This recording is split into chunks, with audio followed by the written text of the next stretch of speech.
নমস্কার বন্ধুরা, শিউলির রান্নাঘরে আপনাদের সকলকে স্বাগত। আমি শিউলি আজ আবার একটি নতুন রেসিপি নিয়ে আপনাদের কাছে চলে এলাম। আজ আমি গিমে শাকের খুব সহজ একটি রেসিপি নিয়ে এসেছি। আর আপনারা যদি এরকমভাবে না বানিয়ে থাকেন তাহলে অবশ্যই একবার ট্রাই করবেন। চলুন দেখে নিন কীভাবে বানায়। এখানে কিছু পরিমাণ গিমের শাক নিয়েছি, শাকটা ভালোভাবে বেছে নিয়েছি। আপনারা চাইলে এর থেকেও কেটে নিতে পারেন আরও ছোট করে। তো এরকমভাবে যদি বেছে নেওয়া হয়, না কাটলেও হয়। এটা ভালোভাবে ধুয়ে রাখবো। এবার একটা কড়াই চাপিয়ে পরিমাণ মতো সরষের তেল দিয়ে নেব। রান্নাটা অবশ্যই সরষের তেলে করবেন। অর্ধেকটা শুকনো লঙ্কা দিলাম, আপনারা চাইলে লঙ্কার পরিমাণটা বাড়িয়ে দিতে পারেন। এখানে দুটো পেঁয়াজ লম্বালম্বিভাবে কেটে প্রথমে একটু হালকা করে ভেজে নেব। খুব বেশি এখানে পেঁয়াজটা ভাজার প্রয়োজন নেই। একটু ভাজার পরে আমি এখানে 4 থেকে 5টা রসুনও লম্বালম্বিভাবে কেটে নিয়েছি, এটাও একটু ভেজে নেব কিছুক্ষণের জন্য। তারপর আমি এখানে আলু অ্যাড করব। এখানে মাঝারি সাইজের আলু দুটো দেখুন লম্বালম্বিভাবে কেটে নিয়েছি, সরু সরু করে কেটে নিতে হবে। তো আলুটা আমি দিয়ে নেব। এভাবে যদি বানানো হয় দুর্দান্ত লাগে, আর বেশি কিছু প্রয়োজন হয় না, কোনো কিছু মশলারও প্রয়োজন হয় না। তো আলুটা আমি কিছুক্ষণের জন্য ভেজে নেব। আঁচটা মিডিয়াম করে আলুটা দেখুন ভেজে নিয়েছি। আলুর কালারটা দেখেই বুঝতে পারছেন যে আলুটা খুব সুন্দরভাবে ভাজা হয়েছে। এবার আমি এখানে লবণ অ্যাড করে দিচ্ছি, স্বাদ মতো লবণ আর সামান্য হলুদ গুঁড়ো দিয়ে নেব।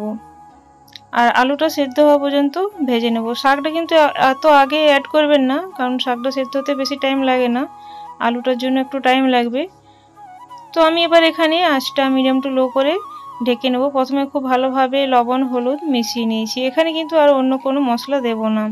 আমার এই চ্যানেলে কিন্তু আরও গিমে শাকের রেসিপি দেওয়া আছে, আপনারা চাইলে সেগুলো ট্রাই করতে পারেন। তো আমি ঢাকনা দিয়ে আরও ঢেকে দিয়েছিলাম। এখানে কিন্তু আলুটা অনেকটাই সেদ্ধ হয়ে গিয়েছে, দেখেই বুঝতে পারছেন, আর খুব সুন্দরভাবে ভাজা ভাজা হয়ে গিয়েছে। এই সময় কিন্তু আমি শাকগুলো সব অ্যাড করে দেব। তো খুব ভালোভাবে ধুয়ে জল ঝরিয়ে নিয়েছিলাম। আর এটা কিন্তু খুবই উপকারী শাক। এই শাকের মধ্যে কিন্তু অনেক রকম গুণ আছে।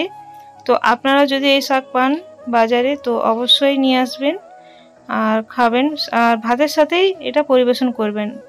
ভাতের সবজির সাথে এই শাকটা যদি প্রথম পাতে খাওয়া হয় খুবই ভালো লাগবে। এখানে 3টে কাঁচা লঙ্কা অ্যাড করে দিলাম। ঝালটা এবার নিজেদের পছন্দ মতো আপনারা দিয়ে নেবেন। ভালোভাবে আবারও মিশিয়ে নেব। খুব সুন্দরভাবে মিশিয়ে নিয়েছি। বন্ধুরা, আমার এই রেসিপিটা যদি আপনাদের ভালো লাগে তো প্লিজ লাইক শেয়ার কমেন্ট করে সাবস্ক্রাইব করে আমার পাশে থাকবেন। পাশে দিয়ে বেলটা প্রেস করে অল করে দেবেন, তাহলে নিত্য নতুন ভিডিও বা রেসিপি সবার আগে আপনাদের কাছে পৌঁছে যাবে। এখানে আবারও আমি একটু ঢাকা দিলাম, কিছুক্ষণের জন্য ঢাকা দিলাম, মোটামুটি 1 থেকে 1.5 মিনিটের জন্য।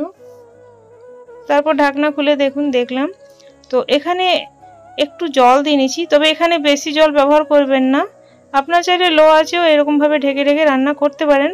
তো আমি সামান্য জল অ্যাড করে দিলাম, তাহলে সব কিছুই তাড়াতাড়ি সেদ্ধ হয়ে যাবে। তো আমি এবার আরও একটু ঢেকে নেব। যতক্ষণ না শুকনো শুকনো হয়ে যাচ্ছে ততক্ষণ পর্যন্ত এটা রান্না করতে হবে।